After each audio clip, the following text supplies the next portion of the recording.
Bhuj earthquake of 2001, page number 21. A severe earthquake struck the Kutch region of Gujarat at 8:45 a.m.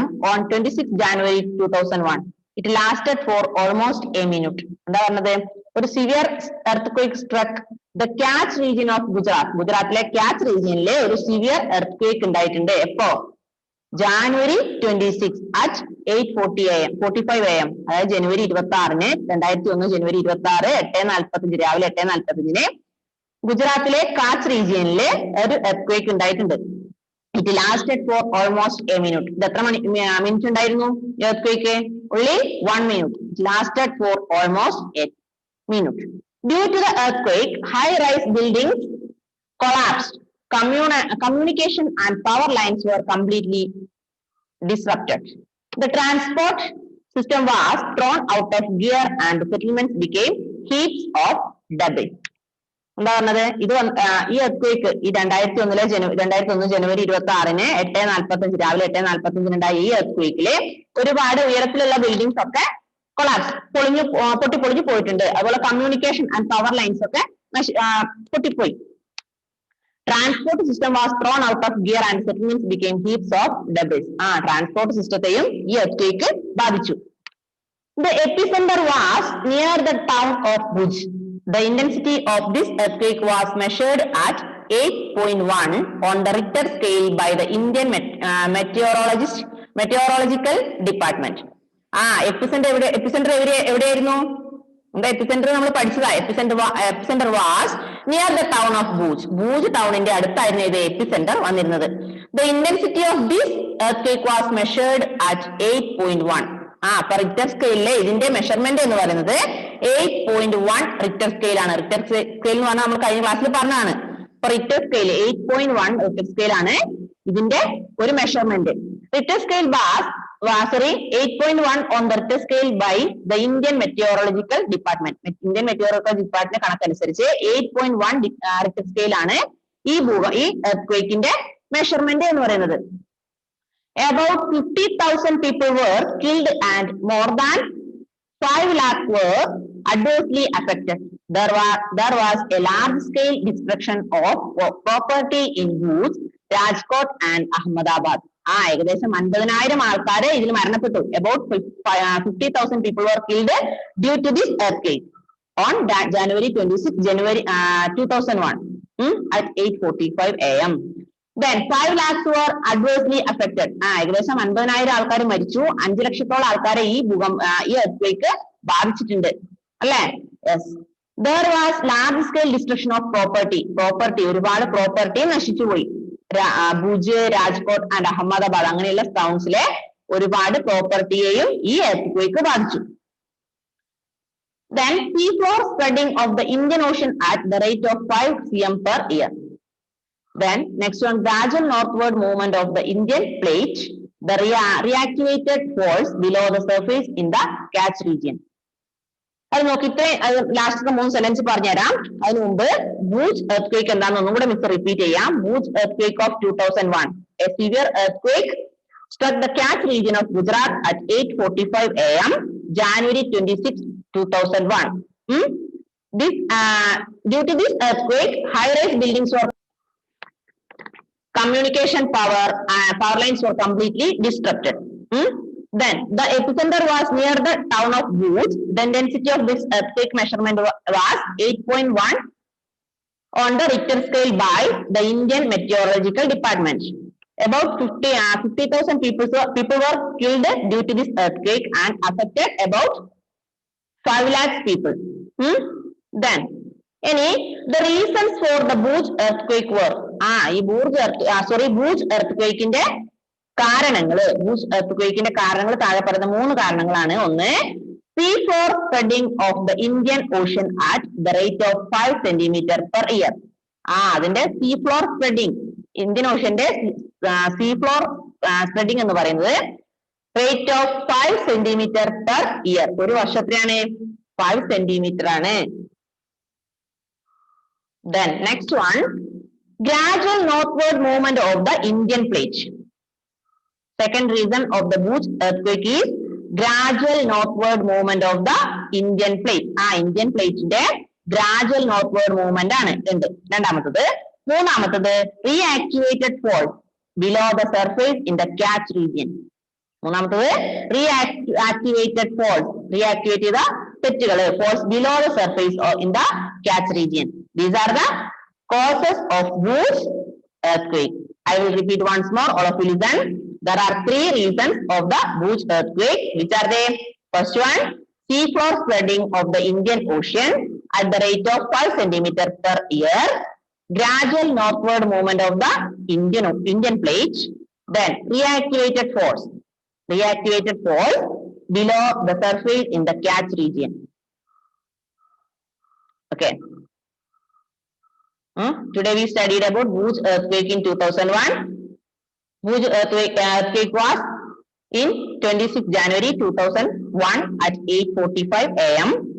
There are three reasons of this earthquake. First one, seafloor spreading of the Indian Ocean, gradual northward movement of the Indian plate, reactivated force. These are the reasons. Okay. Okay ആണോ? അപ്പൊ നമ്മുടെ ഈ ലെസണും കഴിഞ്ഞു.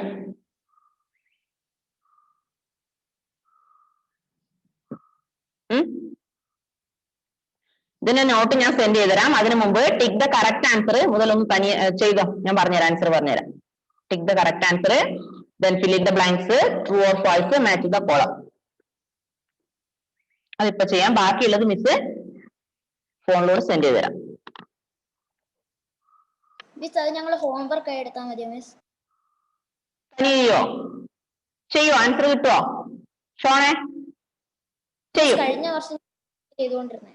Okay, എന്നാൽ അത്രയും നല്ലത്, അത്രയും time നമുക്ക് ലാഭിക്കാം. ടിക്ക് ദ കറക്റ്റ് ആൻസറും ഫിൽ ഇൻ ദ ബ്ലാങ്ക്സും true or false match the column നിങ്ങളുടെ ഹോംവർക്ക് ആണ്. ഇന്ന് തന്നെ ആൻസർ കണ്ടെത്തുക, ഇന്ന് തന്നെ മിസ്സിന് സെൻഡ് ചെയ്യണം. അതിൽ ഒരു ഇതുമില്ല, ഞാൻ വിളിക്കാൻ ഇടയാക്കരുത്. ഇന്ന് തന്നെ എല്ലാവരും ഇത് എ മുതൽ ഡി വരെയുള്ള ആൻസർ സെൻഡ് ചെയ്യാം. ഓക്കെ, ബാക്കിയുള്ള ക്വസ്റ്റ്യന്റെ ആൻസർ ഞാൻ ഗ്രൂപ്പിൽ തന്നാ പോരെ? അങ്ങനെയാണെങ്കിൽ അടുത്ത ലെസൺ ഇപ്പൊ തന്നെ തുടങ്ങാവോ? റെഡിയാണോ? ഈ പൊളിറ്റിക്കൽ ഇപ്പം ജോഗ്രഫി അല്ല, ഈ ജോഗ്രഫി തന്നെ എടുക്കാം. 4ാമത്തെ ലെസൺ കൂടെ തീർത്തതിന് ശേഷം നമുക്ക് അടുത്തത് എടുക്കാം. പൊളിറ്റിക്സ് അടുത്ത ക്ലാസ്സിൽ എടുക്കാം. സ്പീഡ് കൂടുതലുണ്ടോ? ഇല്ലല്ലോ. Okay, major landforms. Next one, major landforms, page number 28. Notes എഴുതാൻ മറക്കരുതേ, ഇന്ന് തന്നെ ചെയ്യണം.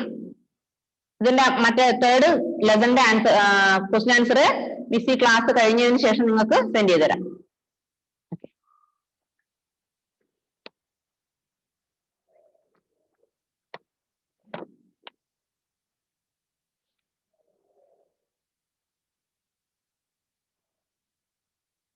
Major landforms. Listen.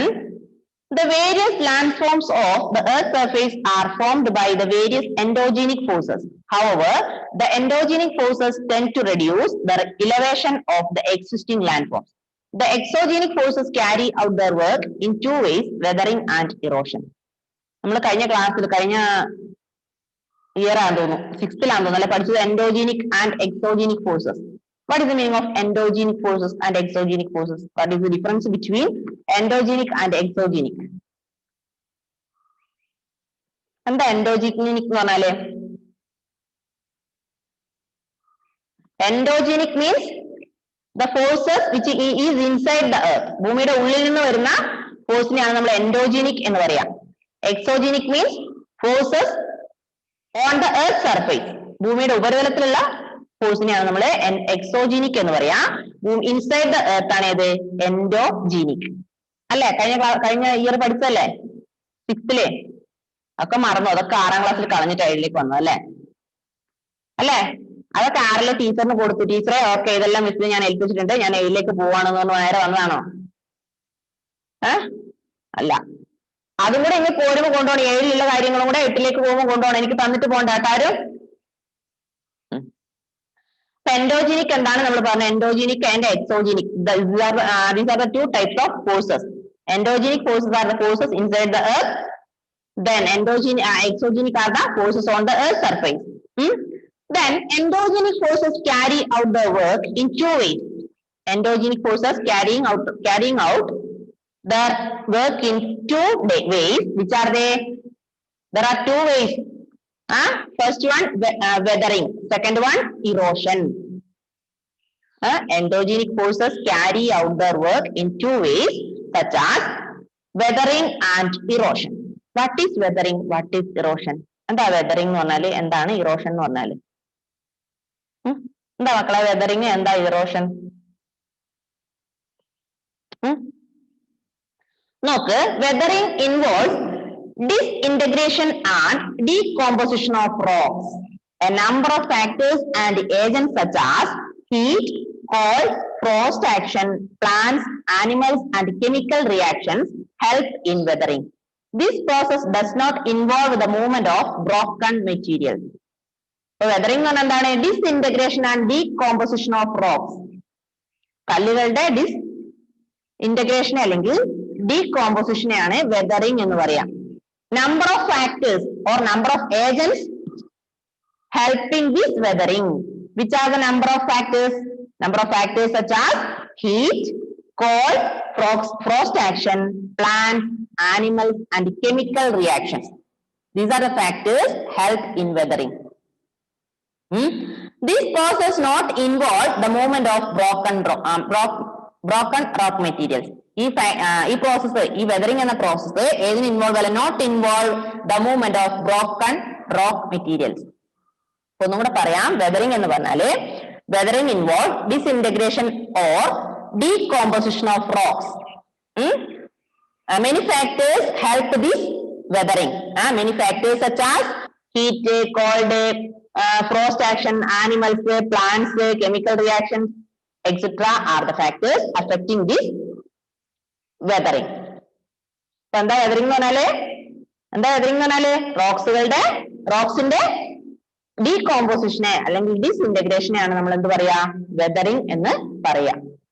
വെതറിംഗിനെ അഫക്ട് ചെയ്യുന്ന ഫാക്ടേഴ്സും പറഞ്ഞു അല്ലെ? Animals, plants, chemical reactions, cold, heat, etcetera. Next paragraph. Weathering is generally followed by erosion. It is a process by which the broken rock materials are removed from the place of its origin and deposited elsewhere. The main agents of erosion are running water, river, sea waves, moving ice, glacier, and wind. The transported materials are deposited at different places. Thus, different landforms are created by the agents of erosion and deposition. എന്താ erosion എന്ന് പറഞ്ഞാല്? എന്താ soil erosion എന്ന് പറഞ്ഞാൽ? What is the meaning of soil erosion? എന്താ soil erosion? മണ്ണിടിയല്ല, മണ്ണൊലിപ്പ് അല്ലെ? മണ്ണൊലിപ്പ്. Weathering is generally followed by erosion.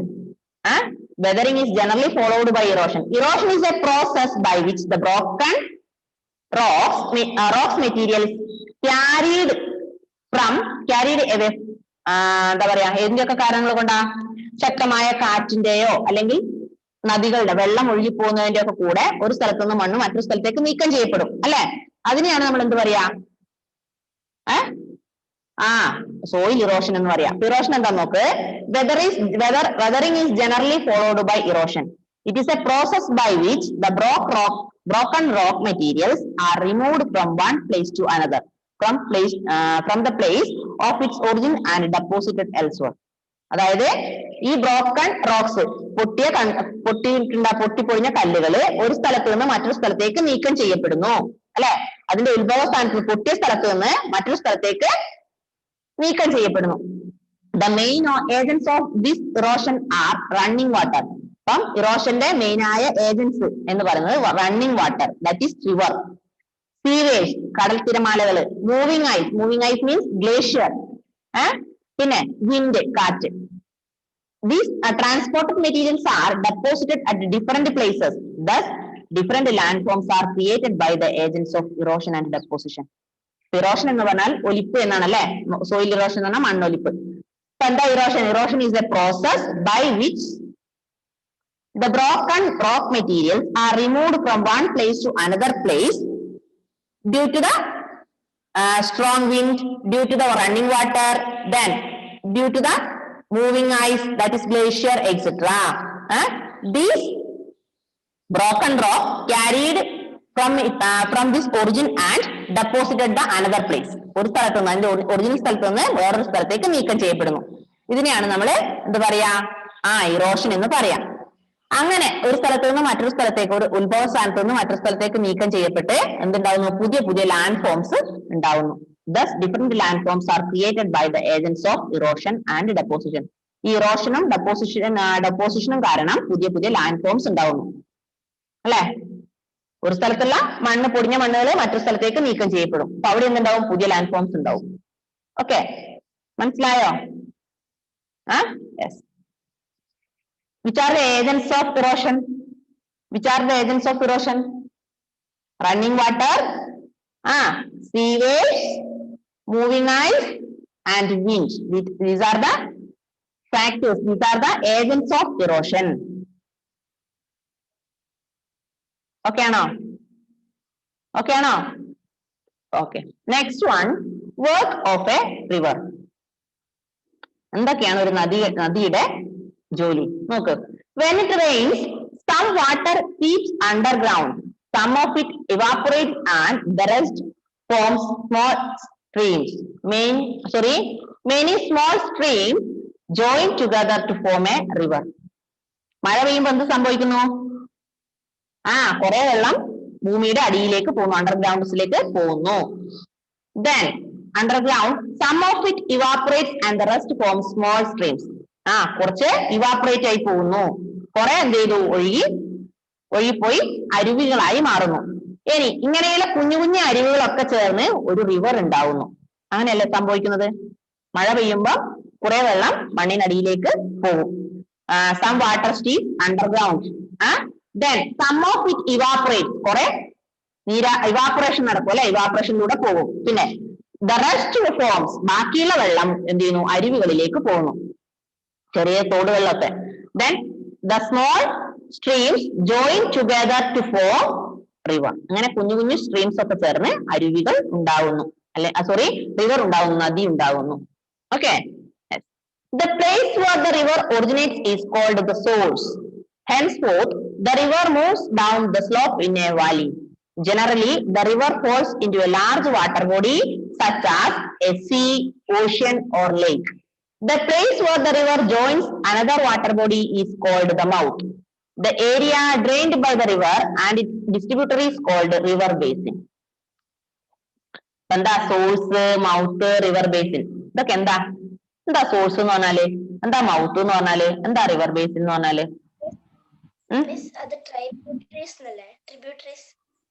ഏത്? ട്രിബ്യൂട്ടറീസിന് എന്താ പറയുന്നത്?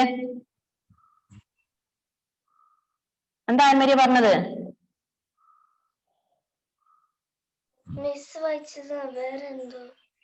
എന്താ വായിച്ചേ? എവിടെയായിരുന്നു?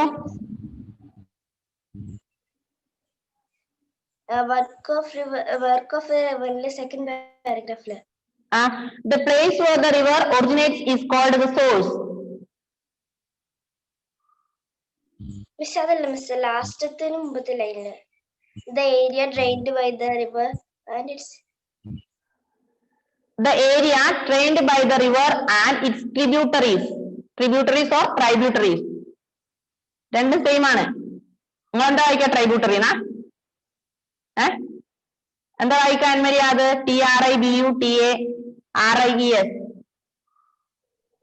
TRIBUTARIES. വേറെന്തായിരുന്നു വായിച്ചത്? ട്രിബ്യൂട്ടറീസ് എന്നല്ലേ വായിച്ചത്? ട്രിബ്യൂട്ടറീസ് എന്നല്ലേ ഫെയ്ത്ത വായിച്ചത്? അതെ. The river basin and its tributaries is called river basin. Okay. എന്താണ് സോഴ്സ്? സോഴ്സ് എന്ന് പറഞ്ഞാല് the place where the river originates is called the source. അതായത് റിവർ ഒറിജിനേറ്റ് ചെയ്യുന്ന പ്ലേസിനാണ് നമ്മൾ എന്ത് പറയാ, സോഴ്സ് എന്ന് പറയാ.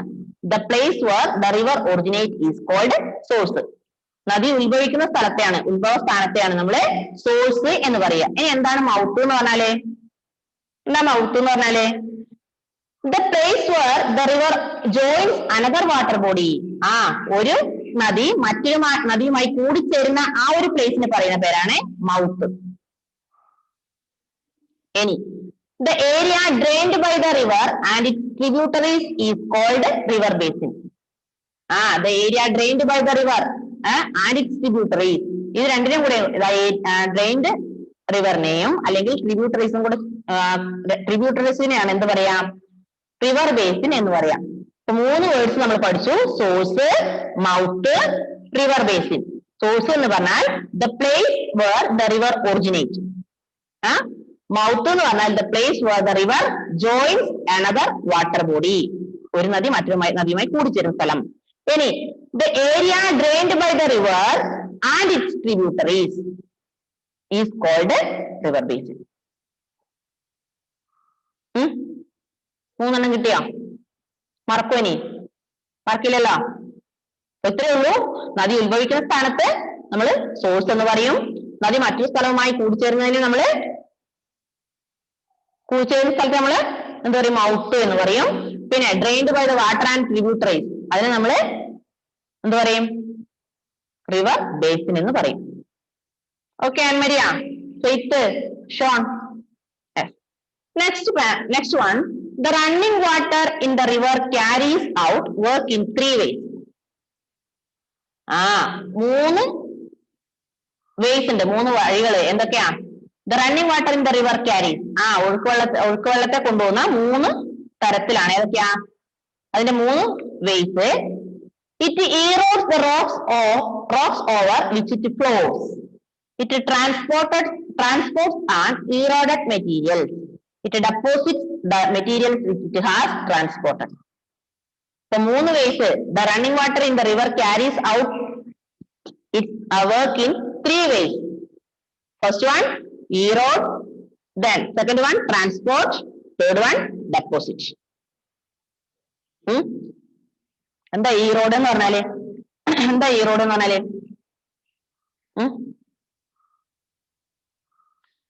ഈറോഡ് എന്ന് പറഞ്ഞാല് it erodes the rocks over which it flows. എന്താ ഈറോഡ് എന്ന് പറഞ്ഞാല് മക്കളെ?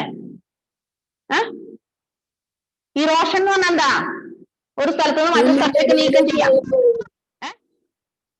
എന്താ? ഭൂമിയുടെ അടിയിലേക്ക് വെള്ളം പോകുന്നു, അതിനാണ് ഇറോഡ് എന്ന് പറയാം.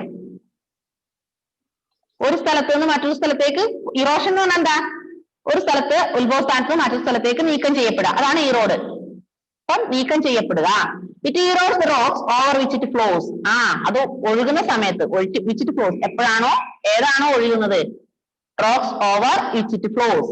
ഇറ്റ് ഈറോഡ്സ് ദ റോക്സ്, കല്ലുകളെ ഈറോഡ് ചെയ്യപ്പെടുന്നു, over which it flows. Second one, it transports the eroded material. ഇങ്ങനെ ഈറോഡ് ചെയ്യപ്പെട്ട സാധനങ്ങള് ട്രാൻസ്പോർട്ട് ചെയ്യപ്പെടുന്നു. Then third one, deposits. ഇതെന്ത് ചെയ്യുന്നു? ഈ ട്രാൻസ്പോർട്ട് ചെയ്ത സാധനങ്ങൾ ഒരു സ്ഥലത്ത് നീക്കം ചെയ്യപ്പെടുന്നു.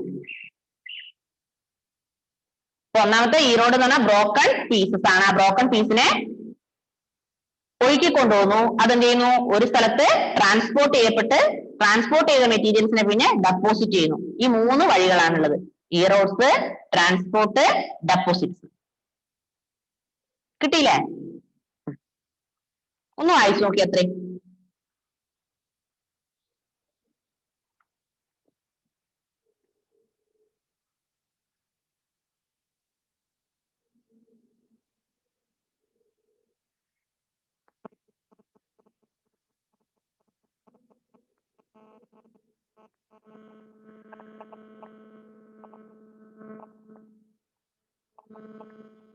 വായിച്ചു നോക്ക്.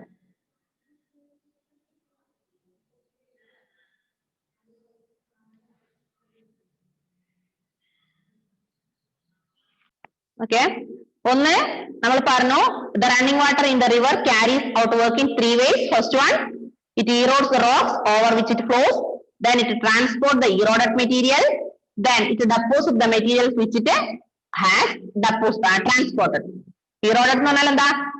Eroded the rocks over which it flows. എന്താ ഇറോഡഡ് എന്ന് പറഞ്ഞാല്? ഇപ്പൊ നദികളിലൂടെ വെള്ളം പോകുമ്പോൾ തോട്ടിലൊക്കെ നോക്കിക്കഴിഞ്ഞാൽ നമുക്ക് കാണാൻ പറ്റും. എന്റെ കറക്റ്റ് എന്താ പറഞ്ഞുതരാ? ഇപ്പൊ തോടുകളിലൊക്കെ പോയി കഴിഞ്ഞാല് കല്ലില് അലക്കലൊക്കെ കുറെ തേഞ്ഞു പോയിട്ടുണ്ടാവില്ലേ മക്കളെ? അതെന്തുകൊണ്ടാ? കുറെ വെള്ളം വന്ന് ഒഴുകി കുറെ കല്ലുകളൊക്കെ പോകുമ്പോൾ കുറെ തേഞ്ഞ് ദ്രവിച്ചു പോകും. എങ്ങനെ തേഞ്ഞു പോവില്ലേ? അതിനാണ് eroded rocks over which it flows എന്ന് പറയുന്നത്. വെള്ളം ഒഴുകുന്ന അതിന് മുകളിലേ ഒഴുകുമ്പോ അത് കുറെ എന്താ പറയാ ദ്രവിച്ചു പോവുക, പൊടിഞ്ഞു പോവുക, അതാണ് ഈറോഡഡ്. അതിനുശേഷം ഈ ഈറോഡഡ് മെറ്റീരിയൽസ് പിന്നെന്ത് ചെയ്യുന്നു? ട്രാൻസ്പോർട്ട് ചെയ്യപ്പെടുന്നു. അവിടുന്ന് ട്രാൻസ്പോർട്ട് ചെയ്യുന്നു, നീക്കം ചെയ്യപ്പെടുന്നു അല്ലെ? അതിനുശേഷം എന്ത് ചെയ്യുന്നു? ഒരു സ്ഥലത്ത് കൊണ്ട് നിക്ഷേപിക്കുന്നു. ഇപ്പൊ 3 കിട്ടിയോ? ഇപ്പൊ കറക്റ്റ് മനസ്സിലായോ എന്താ ഈറോഡഡ്? ഈറോഡഡ് എന്ന് പറഞ്ഞാല് ദ്രവിച്ചു വെള്ളം ഒഴുകുന്നതിന് മുകളിലെ ഏതിന്റെ മുകളിലാണ് വെള്ളം ഒഴിഞ്ഞു പോകുന്നത്? ആ ഒഴുകി പോകുന്നത് അത് തേഞ്ഞു പോവുക അല്ലെങ്കിൽ ദ്രവിച്ചു പോവുക. ആ ഭാഗം കല്ലൊക്കെ കാണില്ലല്ലോ, തേഞ്ഞ് നല്ല ഇതായി തോട്ടിലെ, അത് ഈറോഡഡ്. അങ്ങനെ ഈറോഡ് ചെയ്യപ്പെട്ട സാധനങ്ങള് എന്ത് ചെയ്യുന്നു? ട്രാൻസ്പോർട്ട് ചെയ്യപ്പെടുന്നു, ഒരു സ്ഥലത്തേക്ക് ട്രാൻസ്പോർട്ട് ചെയ്യുന്നു. ഇനി ആ ട്രാൻസ്പോർട്ട് ചെയ്ത മെറ്റീരിയല് ഒരു സ്ഥലത്ത് കൊണ്ടുപോയി ഡെപ്പോസിറ്റ് ചെയ്യുന്നു. ഇതാണ് 3 വേസ്. ഓക്കെ ആണോ? ഈറോഡിന്റെ മലയാളം കറക്റ്റ് മനസ്സിലായോ? ദ്രവിച്ചു പോവുക അല്ലെങ്കിൽ തേഞ്ഞു പോവുക. അതാണ് നദികളുടെ വെള്ളമൊക്കെ ഒഴുകുമ്പോ കല്ലിന് മുകളിലൂടെ ഒഴുകുമ്പോ ആ കല്ലിന്റെ വശം നല്ല ദ്രവിച്ച് നല്ല തേഞ്ഞിട്ടുണ്ടാവും. അത് ഒരു സ്ഥലത്തേക്ക് ട്രാൻസ്പോർട്ട് ചെയ്യും. ആ ട്രാൻസ്പോർട്ട് ചെയ്ത സാധനം പിന്നെ ഡെപ്പോസിറ്റ് ചെയ്യും. Okay. Next paragraph. The erosional work of the river results in the widening and deepening of the river valley. Such a valley is called V-shaped valley. In hilly areas, the river moves swiftly. Thus,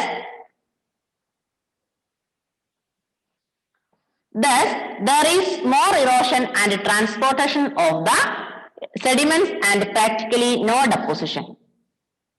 Erosional work of the river results in widening and deepening of the river valley. ഇങ്ങനെ erosional work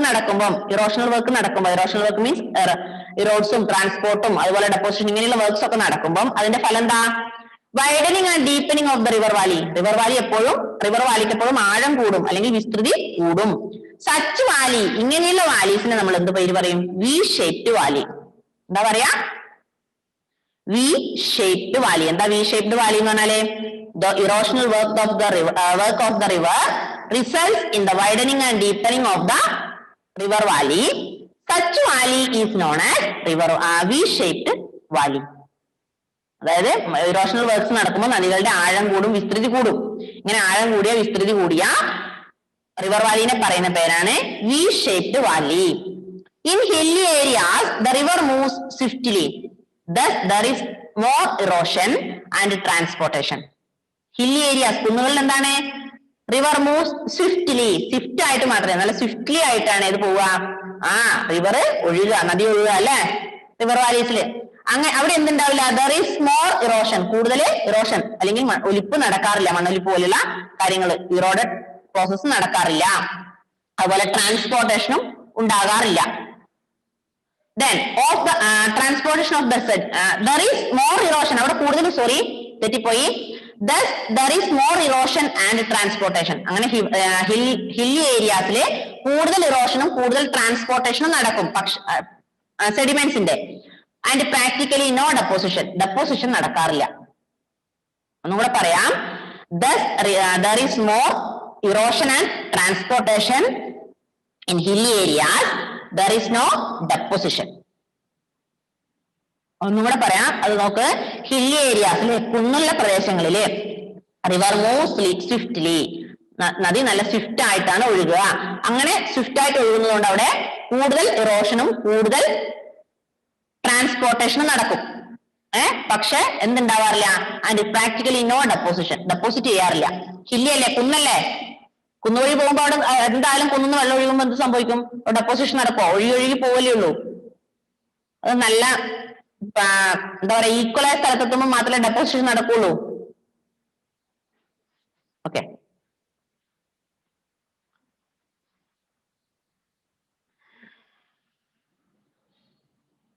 അപ്പം എന്താ V shaped valley എന്ന് പറഞ്ഞാല് the erosional work of the river results in the widening and deepening of the river Valley.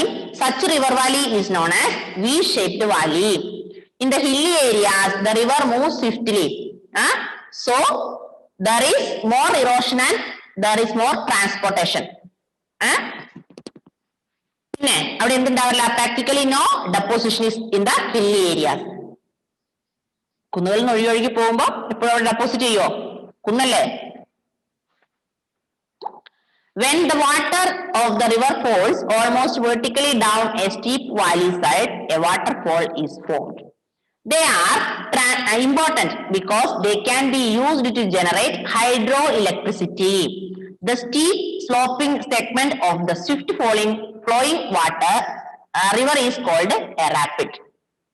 എന്താ waterfall എന്ന് പറഞ്ഞാൽ അറിയില്ലേ? കണ്ടിട്ടുണ്ടോ വാട്ടർഫോള്? വാട്ടർഫോൾ കണ്ടിട്ടുണ്ടോ? എന്താ വാട്ടർഫോൾ എന്ന് പറഞ്ഞാല് when the water of the river falls almost vertically down a steep valley side. അത് വെർട്ടിക്കൽ ആയി വെള്ളം പതിക്കുക അല്ലെ? when the water of the river നദിയിലെ വെള്ളം falls almost vertically down താഴേക്ക് വെർട്ടിക്കലായി പതിക്കുന്നതിനെയാണ് നമ്മൾ വാട്ടർഫോൾസ് എന്ന് പറയാം. they are important. ഈ വാട്ടർഫോൾസ് എല്ലാം ഇമ്പോർട്ടന്റ് ആണ്, വളരെ പ്രധാനപ്പെട്ടതാണ്. കാരണം they can be used to generate hydroelectricity. ഈ വാട്ടർഫോളിൽ നമുക്ക് എന്തുണ്ടാക്കാൻ പറ്റും? വെർട്ടിക്കലായി താഴോട്ട് പതിക്കുന്നതിനെയാണ് വാട്ടർഫോൾ എന്ന് പറയാ. ഇങ്ങനെയുള്ള waterfall is very important because we can be used to generate electricity. നമുക്ക് ഈ വാട്ടർഫോളിൽ നിന്ന് ഇലക്ട്രിസിറ്റി ഉണ്ടാക്കാൻ പറ്റും അല്ലെ? വൈദ്യുതി. ഇങ്ങനെ ശക്തമായ വെള്ളം താഴേക്ക് പതിക്കുമ്പോൾ ഉണ്ടാക്കുന്ന വൈദ്യുതിയാണ് ഹൈഡ്രോ ഇലക്ട്രിസിറ്റി എന്ന് പറയാം. ഡാമിലൊക്കെ കാണുന്നില്ലേ, വെള്ളം മുകളിൽ നിന്ന് താഴോട്ട് ശക്തിയായല്ലേ പതിക്കുക. ആ ഫോഴ്സിലാണ് ഇലക്ട്രിസിറ്റി ഉണ്ടാക്കുന്നത്. അങ്ങനെയുള്ള ഇലക്ട്രിസിറ്റിക്ക് പറയുന്ന പേരാണ് hydro electricity. Then the steep sloping segment of the swift flowing river is called a rapid. The steep sloping അങ്ങനെ സ്റ്റീപ്പായി താഴോട്ട് പതിക്കുന്ന ആ സ്വിഫ്റ്റ് ഫ്ലോയിങ് റിവർ എന്ന് പറയുന്ന പേരാണ് റാപ്പിഡ്. നമ്മൾ പറയാം waterfall is very important.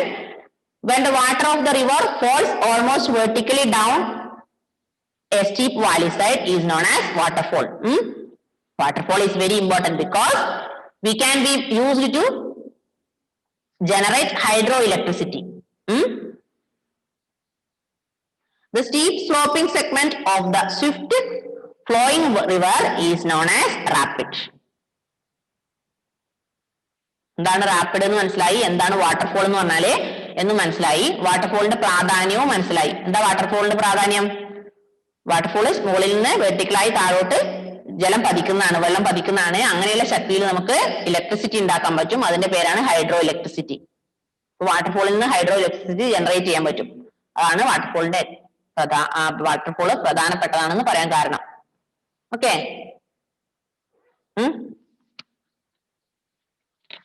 Okay ആണോ മക്കളെ? എന്തെങ്കിലും ഡൗട്ട് ഉണ്ടോ? പിന്നെ എന്തൊക്കെ പഠിച്ചു? വെതറിങ് പഠിച്ചു, ഇറോഷൻ പഠിച്ചു, സോഴ്സ്, മൗത്ത്, റിവർ ബേസിൻ,